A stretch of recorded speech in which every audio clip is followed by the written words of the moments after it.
Hi, and welcome to 15 Minutes of Consulting Best Practices.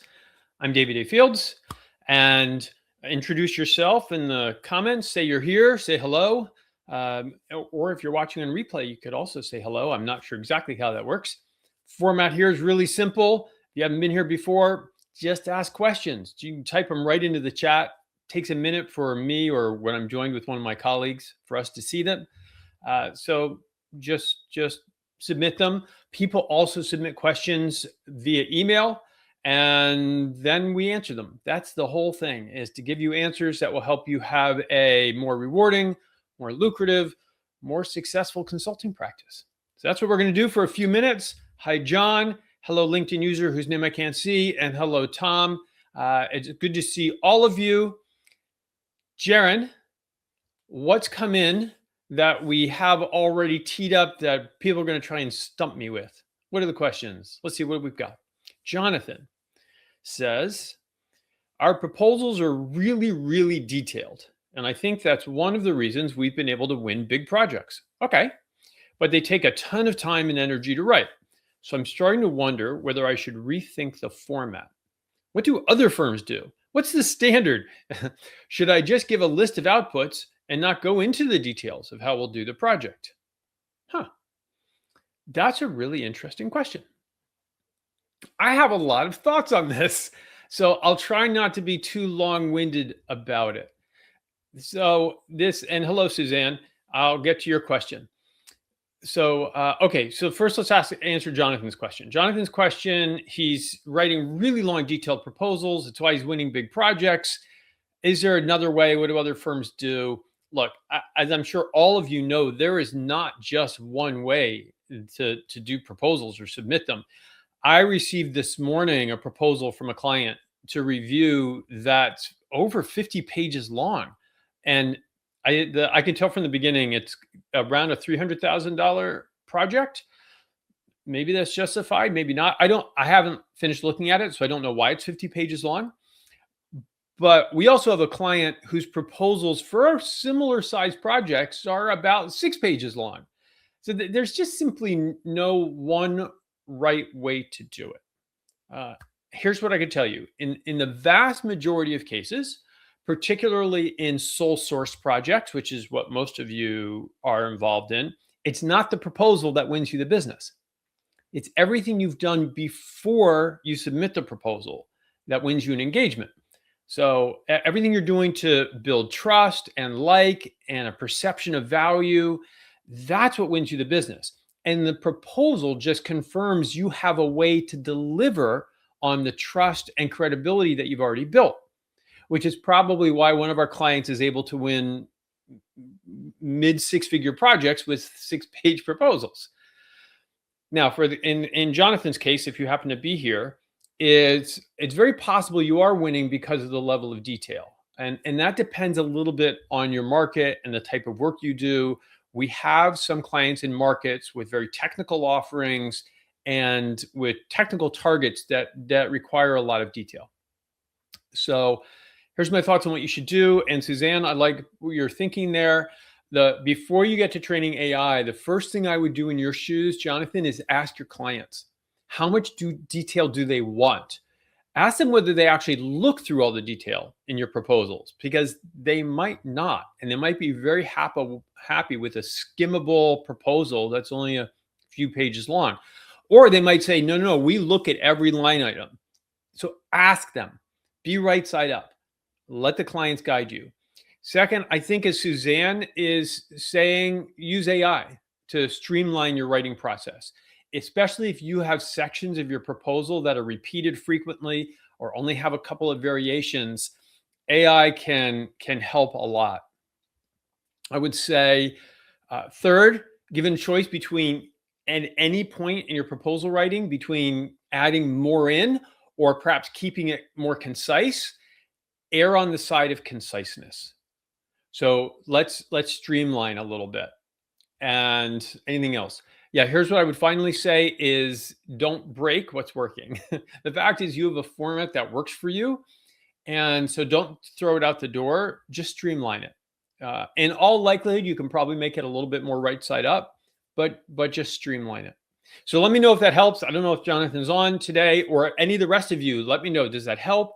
Does that not help? Do you have other ideas? Just throw them in here. Hello, Shankar and Suzanne and Dan and Preston. It is good to see all of you. And Suzanne, outlook for consulting climate toward the end of the year. You want me to prognosticate on what consulting is going to look like 6 months from now? Is that your request, Suzanne? That will be really easy. I have no idea. I don't know what it's going to look like at the end of the year. I can tell you that right now it is continuing to be fairly spiky market, meaning we have clients that are in hyper growth mode. The one that just gave the 50-page proposal, they're doing pretty well. We have a lot of folks who are doing very, very well. And there are a lot of parts of the consulting market industry that are under extreme pressure, especially from AI. And as I have talked with our clients, we do a lot of voice of customer work for our clients. What we are hearing is very explicit examples of clients saying, I don't need a consultant anymore. I can get pretty far down the road just by using Gemini or ChatGPT or Claude or Perplexity. And so I think the nature of our work is going to change for some firms. And what that's going to look like in 6 months, though, is anybody's guess. So I don't have the best answer for you. Suzanne, you can tell me if I answered the right question or the wrong question. Going into the rest of the year, look, there's still a strong market. There's a lot of consulting work. It seems like it's shifting a little bit, the type of work people are willing to pay for. And there's definitely some pressure. Do not let that pressure tempt you to just lower your prices, though. That would be a bad idea. Dan, I understand you guys recommend connecting with the lowest level possible. Lowest level possible that can say yes to your project. Just to be clear, you still have to be working with the decision maker, someone who can make the project happen. I'm having more success connecting with lower level, but my better and larger projects are usually approved. Well, there you go. Approved by higher level leaders. What do you recommend for my outreach? Okay. So I'll just repeat what I already said before I read your full question, Dan. Our recommendation is, because so many consulting firms or consultants think, oh, I should just go to the very highest level person I can. I want to talk to the CEO. I want to talk to the CEO of GM, of Oracle. As a matter of fact, I'm going to set my sights on talking with Jeff Bezos and Elon Musk or whoever. But those people don't buy a lot of the time. They're delegating decisions for bringing in outside help to subordinates that are a layer or 2 layers or 3 layers or 4 layers down. And when you talk at that level, they don't buy, and they have other things on their mind than the problem that you solve in many cases. And so our recommendation is that you go to the lowest level in the organization that has signing authority for your project. So Dan, it sounds like in some cases you're going too low, you're going below that level, and you want to work your contact list to build relationships, to get introductions to higher level people, just high enough so that you're talking to people who still have urgency around the problem that you solve and have decision-making authority. Let me know, Dan, whether that makes sense or not, or whether I've muddied it. And again, feel free to chime in, anyone else, if you've got a different point of view on it. But Dan, let me know if that answered your question. Okay? That's really important. What else? Did anything else come up from you? No. So are we done, Jaron, or did anybody else submit a question? Taylor submitted a question. Hi, David. Hi, Taylor. Our firm's problem is that we have more work than staff. See, look, there's Suzanne. There's a little bit of indication of how it might be for some folks. This happens every year. Oh, wow. Our approach has been to use subcontractors while we're scaling. Good. Then get to the point where we can justify hiring more consultants. Perfect. Okay. But while that sounds good, the truth is that everyone on the team feels stretched, which affects how we approach BD. Is there a better way to think about scaling? Yeah. So, first, good on you and your firm for being in growth mode and for giving an example, a very timely example for Suzanne on how some folks are doing right now. And so having said that, the kind of problem that you're talking about is the right kind of problem, even though it can be stressful when you are under the gun to deliver and you're also tasked with winning more work.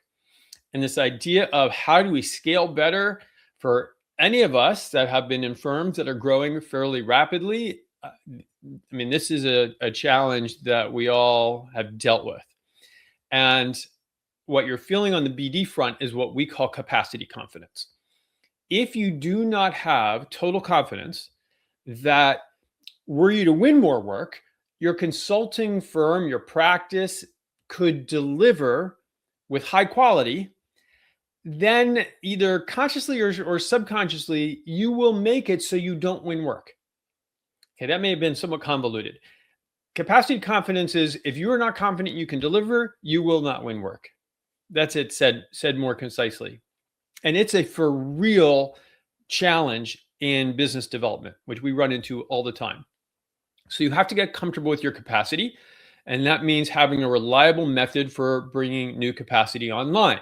The way your firm approaches it, which is to use subcontractors to handle surge capacity. And while you are then bringing on the full-time capacity, that is what we would recommend. So that's a good way to do it.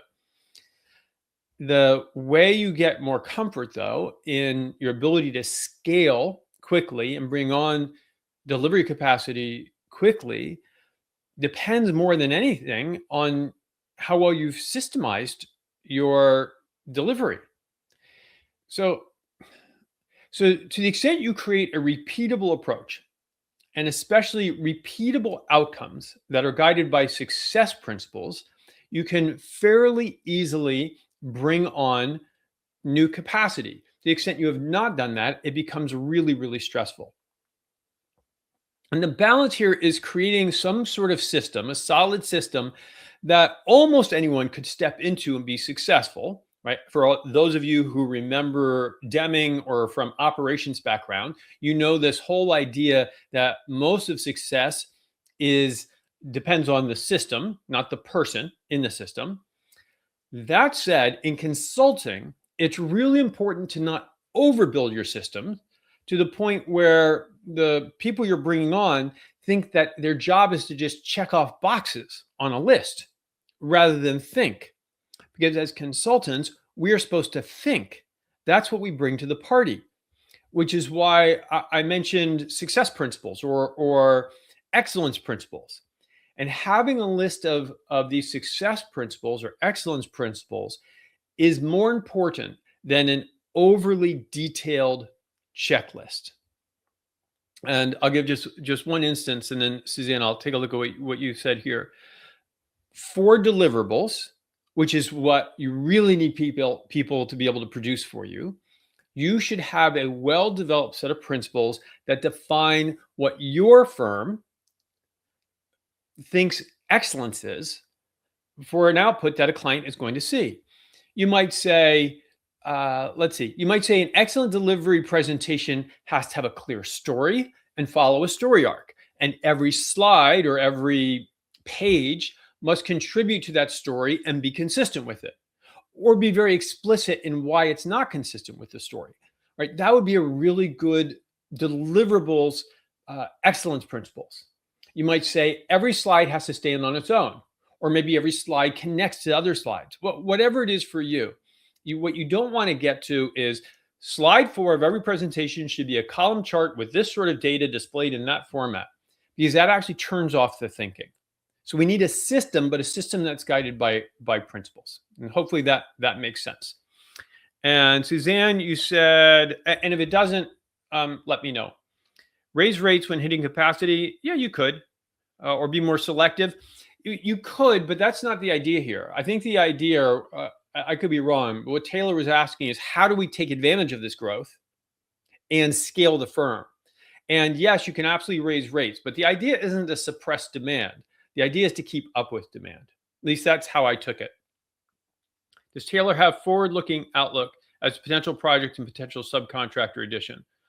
Some sort of capacity flow analysis metric. That would be also good to see, John. Since she said it's year after year, I was going with the let's have an approach that's sustainable. And Ram, you have a question which we are going to hit next week because we have managed somehow to burn through our 15 minutes again. So thank you for spending the past 15 minutes with me. A couple quick announcements. Some of you don't receive our announcements every week or the article every week. So thank you, Jaron. So subscribe if you don't get them, because that way you'll know about special offers and programs and webinars like we have one this week. And so make sure you are subscribed. Similarly, if you're not here every single week, perhaps you don't have Monday Live in your calendar, just put Monday Live, davidafields.com Monday Live. And that way you're here every Monday and asking questions. And finally, make sure you're connected to me on LinkedIn. Thanks, Jaron. That way we're connected and you can reach out to me on LinkedIn. And that's it. Thank you so much for joining us, joining me, I should say, and your fellow contributors. Thanks for asking great questions. Hope you have a fabulous week. And you remember that consulting is about them. It's about your clients. It's about your prospects. So give them value and give them kindness. And I will see you next Monday. Take care.